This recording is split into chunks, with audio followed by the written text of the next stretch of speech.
Pacific Venturi. Bienvenue dans ce nouvel épisode des Pacific OE, ton podcast d'analyse de l'actualité globale et locale qui t'aide à naviguer efficacement dans ce monde changé. Et aujourd'hui, le terme de différence est plus qu'adéquat car nous allons vous parler d'un trouble neurodysfonctionnel spécifique qui rend toute personne atteinte de celui-ci spécial et leur donne une vision du monde unique, différente de celle que nous percevons tous en tant que ce que l'on qualifie de normal. Aujourd'hui, nous te parlons en effet du trouble du spectre autistique, un handicap répandu mais encore peu connu de tous et surtout parfois non diagnostiqué ou diagnostiqué que tardivement, rendant ainsi la vie en société assez compliquée pour les personnes touchées. Pour en parler plus en détail, nous recevons Caroline Bravi, présidente de l'association Entre deux mondes, une association dédiée à l'accompagnement de l'autisme. Donc sans plus attendre, je te laisse découvrir cette conversation avec Caroline. Yorana tout le monde et bienvenue dans ce nouvel épisode des Pacific OE. Aujourd'hui, nous sommes en compagnie de Caroline Bravi. Caroline, est-ce que tu peux te présenter s'il te plaît? Oui, alors Yorana à tous, je suis Caroline Bravi, présidente et fondatrice de l'association Entre deux mondes qui regroupe des parents ayant un enfant porteur d'autisme en Polynésie, et puis je suis également accessoirement maman d'un grand garçon qui va avoir bientôt 11 ans et qui est autiste modéré, on dira. D'accord, très bien. Alors, en Polynésie, le trouble du spectre autistique est selon toi assez compris ou expliqué? Est-il selon toi assez compris ou expliqué? Alors non. Pas du tout, et c'est d'ailleurs pour ça que notre association a un de ses objectifs, c'est vraiment ça, c'est de sensibiliser la population et également les professionnels éducatifs, médicaux et paramédicaux à ce trouble en fait. Et à ton avis, pourquoi est-ce qu'il n'est pas assez connu du grand public? Alors, de mon point de vue, déjà parce que c'est un handicap invisible, et donc qui dit invisible dit ne se voit pas. Et la deuxième chose, c'est parce que du coup, les familles, je pense qu'il y a toujours eu des autistes en Polynésie depuis la nuit des temps. Sauf que c'est un handicap qui déjà dans le monde commence à se développer et à se faire connaître, diagnostiquer. Mais en Polynésie, c'est vrai qu'on est très en retard, et je pense aussi parce que les familles, du coup, c'était quelque chose d'assez tabou. Du coup, on n'arrivait déjà pas à le diagnostiquer, et puis du coup, les familles en général préféraient les garder chez eux ou alors se battaient tout seuls. Et du coup, c'est vraiment l'objectif de l'association que de fédérer les familles et de leur dire qu'à un moment donné, il ne faut pas penser qu'à un but individuel pour leur enfant, mais bien un but collectif pour qu'enfin cet handicap soit reconnu et qu'enfin les choses s'arrêtent et s'améliorent surtout. Très bien, et du coup, comme tu l'as dit, c'était sûrement un sujet tabou à un moment, c'était plutôt un sujet tabou. Et est-ce qu'aujourd'hui, selon toi, les moyens déployés pour accompagner les personnes atteintes de ce handicap sont suffisants et surtout accessibles facilement aux personnes concernées? Non, bien sûr. Et c'est ce pourquoi l'association travaille en partenariat avec les institutions éducatives, médicaux et paramédicaux, mais il faut savoir qu'eux-mêmes manquent cruellement de moyens. Il y a des raisons qui peuvent être politiques également là-dessous.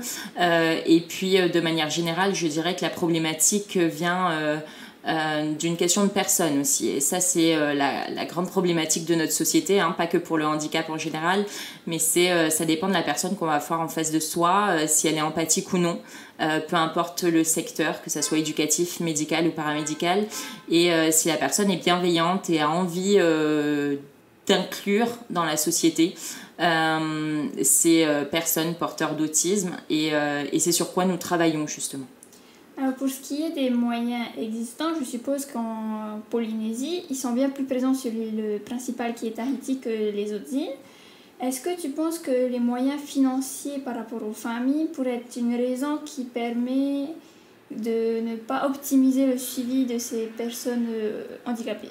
Alors, il y a les moyens financiers et il y a également les compétences, puisqu'il faut savoir qu'il faut que les professionnels des différents secteurs puissent être formés à l'autisme, que ça soit le milieu médical par exemple. On a la chance d'avoir de plus en plus de pédopsychiatres et tout sur Tahiti, il est vrai, formés à l'autisme, en tout cas qui viennent de métropole et qui sont donc plus formés à cet handicap invisible, mais ce n'est pas le cas de beaucoup de professionnels, et notamment je parle juste par exemple des médecins généralistes qui devraient se normalement d'eux-mêmes mieux se former à cet handicap invisible pour pouvoir les diagnostiquer avant que les enfants entrent en scolarité. La réalité actuelle est que c'est à la scolarité que le corps enseignant commence à alerter sur les difficultés pour qu'un début de dépistage et une orientation vers un milieu médical soit faite. Ça, c'est une première chose. Ensuite, pour revenir à ta question, alors à Tahiti, déjà on manque cruellement de moyens, comme on disait, mais c'est vrai que dans les îles, ils en manquent aussi cruellement, et c'est pour ça qu'on a, depuis la fin de l'année dernière, commencé à aller voir les familles dans les îles et également les professionnels. L'association a commencé à créer, en fait, enfin les familles du coup de l'association qui sont dans les îles commencent à créer leurs antennes relais de l'association afin de pouvoir se fédérer. L'objectif, c'est que sous la bannière de l'association, ils puissent se fédérer eux-mêmes, parents, et travailler conjointement avec les professionnels. Parce que comme on manque de moyens, la seule chose qui va permettre de faire avancer les choses, en attendant évidemment les moyens financiers qui dépendent en grande partie de la politique, le meilleur moyen en fait pour que les choses puissent s'améliorer pour la prise en charge des enfants et de leurs familles, ça va être une communication et un soutien mutuel. Donc c'est ce qu'on essaye de faire comprendre aux familles, donc qu'elles se mobilisent ensemble pour pouvoir soutenir les professionnels et surtout au bénéfice de leurs enfants, et que la situation s'améliore dans les îles. On espère aussi du coup. Ouais. Et aujourd'hui, je pense que on parle plus ouvertement du sujet de l'autisme qu'à une époque, que ça soit au travers des films, des séries, des livres ou même à l'école. Et on espère que cela va permettre un apport de connaissances sur le sujet plus riche pour les personnes qui ne sont pas touchées de manière directe. Mais du coup, qu'est-ce qui, selon toi, a déclenché tout ça ? Alors déjà, je voulais revenir sur le fait qu'en effet, on parle de plus en plus de l'autisme à travers les médias, mais par contre, on n'en parle pas assez de manière... comment on pourrait qualifier ça ? De manière juste, dans le sens où, et c'est d'ailleurs ce que nous combattons entre guillemets, les stéréotypes que l'on a de l'autisme. Moi la première, je pensais que mon fils n'était pas autiste parce que du coup, par exemple, tout bêtement, il aime les câlins. Et or, ce qu'on voit à la télé, à travers les médias depuis bien trop longtemps, c'est deux cas de figure de formes d'autisme, c'est-à-dire des autistes lourds qui ne peuvent pas être pris en charge à l'école, etc. et tout, et dont la lourdeur, entre guillemets, de leur pathologie, de leurs troubles, fait que les parents sont épuisés, etc. et tout. Et à côté de ça, on a l'autre cas de figure qui sont des autistes qu'on appelle Asperger, mais ce terme tend à disparaître puisque apparemment aux dernières nouvelles c'est le nom d'un nazi. Donc voilà, pour information à tout le monde. Et donc ce qu'on appelait donc les autistes, on va dire de haut niveau, ce sont des autistes du coup qui ont des capacités extraordinaires et des facultés hors normes dans des domaines qui sont un peu Einstein, on va dire de manière crue. Or, au milieu de tout ça, et c'est en partie le nom de l'association, au milieu de tout ça, il y a énormément d'enfants, d'adolescents et d'adultes qui ne correspondent pas à ces deux catégories, si je puis dire. Et c'est d'ailleurs pour ça qu'on parle de troubles du spectre autistique à l'heure actuelle, puisque chaque personne autiste est différente d'une autre. Et il y a autant de formes d'autisme qu'il n'y a de personnes autistes. Donc, ce qui fait que la complexité, elle est vraiment là. Et donc les médias, c'est vrai que moi personnellement je ne regarde plus trop les films et les documentaires sur l'autisme. Ça a tendance à m'agacer de voir qu'on ne montre que certains schémas et pas vraiment une réalité où soit on veut faire pleurer dans les chaumières, soit on veut dire waouh c'est génial. Au milieu il y a une réalité qui est tout à fait différente. Et on essaye un petit peu justement de sensibiliser la population à ça. D'accord. Et est-ce que tu aurais un conseil à donner à nos auditeurs par rapport à la façon de réagir ou d'agir face à ce handicap qui est parfois incompris du grand public ? Alors, il est incompris parce que du coup, il est mal connu, justement. On en revient encore une fois à ces fameux stéréotypes, aux fameux préjugés que l'on peut avoir. Le conseil que je donnerais déjà, la phrase de l'association, tout simplement, qui est « Apprenez à les connaître, leur univers pourrait vous surprendre ».